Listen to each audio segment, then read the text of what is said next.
How's it going, everybody? Welcome back to the channel and to another Overwatch League news video. It's been a few weeks since we've done one of these, but the league has finally come out with some new information that is definitely worth talking about. I'm sure a bunch of you watching already know what's going on because you saw Watchpoint last night, but for those of you who weren't able to catch it and you have not been caught up on all of the recent news, basically, John Spector, the vice president of Overwatch Esports, came on the Watchpoint post show and he talked about the revival of a regular season tournament in the Overwatch League for Season 3.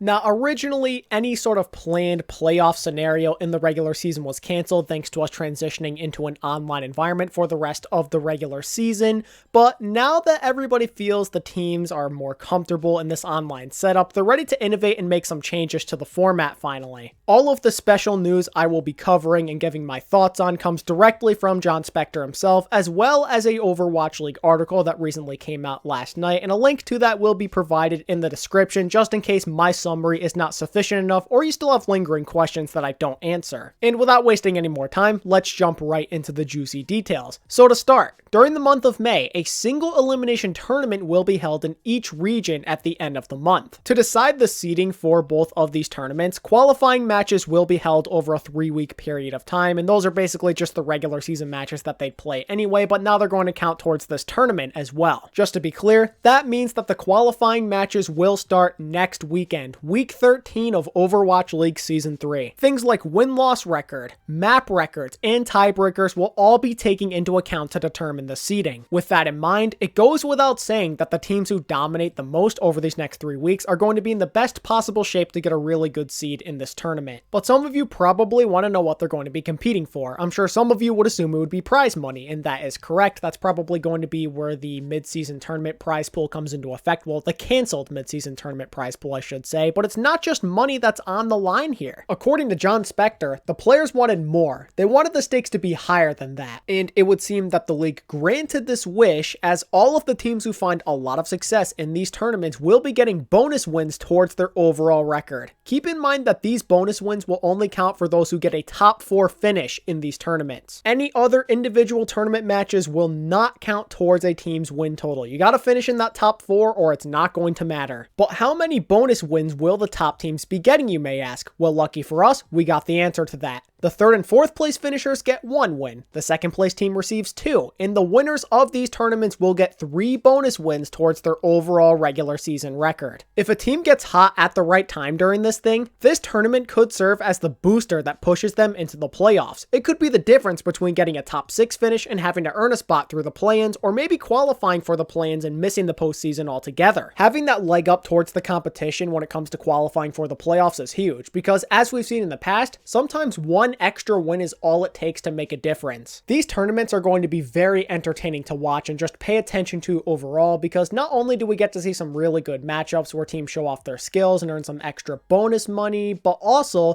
we have some major playoff implications on the line potentially. I know it's kind of minor, but some of you probably want to know what type of money's on the line here, so let's discuss it real quick. The winners of the tournament get a bonus $40,000 in incentives, then the 2nd place team gets $20,000, then the 3rd and 4th place teams get $5,000 each, and as a bonus, every team gets an additional $5,000 for every win they get in this tournament. So in other words, the better you do in this thing, the more money you're going to get. The teams who finish in the top 4 are going to get so much more than the initial amount of money you see. Now let's talk teams who are participating in each region. So, it was announced that 7 teams were going to be competing in the Asian region, then 13 teams will be in North America. And some of you may be saying, wait, what do you mean 7 teams? There's supposed to be 8 teams in Asia. Well, it would seem that the Vancouver Titans are moving back to North America now. This further goes to show that there were probably some issues going on internally that eventually led to the org and the players agreeing upon the fact that the team would be a lot happier if they were back in North America. Although you probably realized it by now, another cool tidbit that we get here is that all of the teams in North America can now play each other no matter what coast they reside on. And you're actually going to see this change as early as this week, as teams like the Reign and the Valiant play, for example, even though one team is West Coast and the other is East Coast. Okay, time to discuss the overall format of these tournaments, as it's actually pretty crazy how much detail there is in these things. There's a lot to memorize. To start, as I mentioned earlier, every single team's going to be playing a bunch of games over these next 3 weeks. Then the teams who do the best will get the best possible seeds in these tournaments. brackets. The cool thing about this though is even if your team does really bad over this 3-week span, everybody still gets a chance to participate in the tournament anyway, but the worse you do, the harder the road is going to be to get to the finals or at least finish in the top 4. With the amount of teams in North America being almost twice as many as there are in Asia, the American setup is going to be a little bit different compared to the Asian setup. So,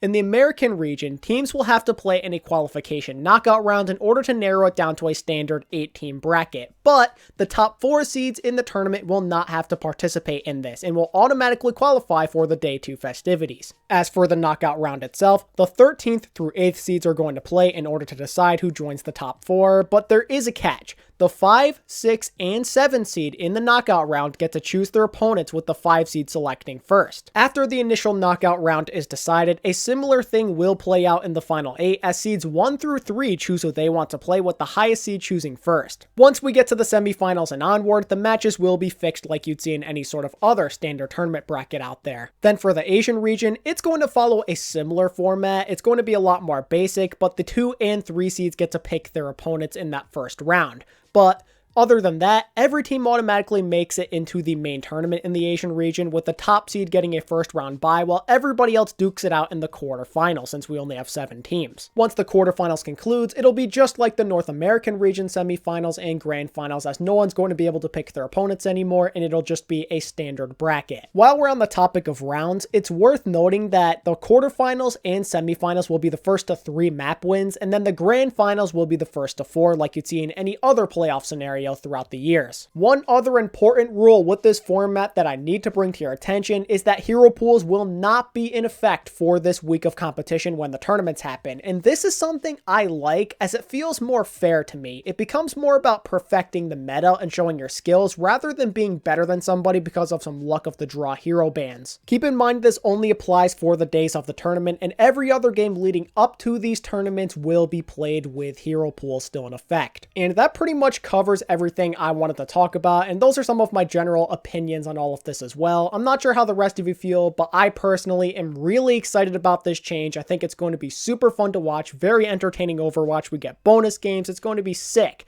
Also, the good news is that we could be getting more of these tournaments in the future after this test run, so to speak, so stay tuned for any potential updates. Welp, that does it for me, ladies and gentlemen. If you enjoyed this content, make sure to hit that like button and subscribe to my channel if you haven't already, if you'd like to keep up with all of my most recent Overwatch League discussion videos. And don't forget to let me know what you think of this tournament update happening down in the comments section. And don't forget, if you're interested in supporting me beyond my content alone or just interacting with me more in general, make sure to follow me on Twitter at ATP Overwatch, join my Discord server through the link in the description, or purchase a channel membership as it helps me out a ton and you get some exclusive perks. And as always, thanks so much for watching today's video. I really do appreciate it. And until next time, this is ATP signing out.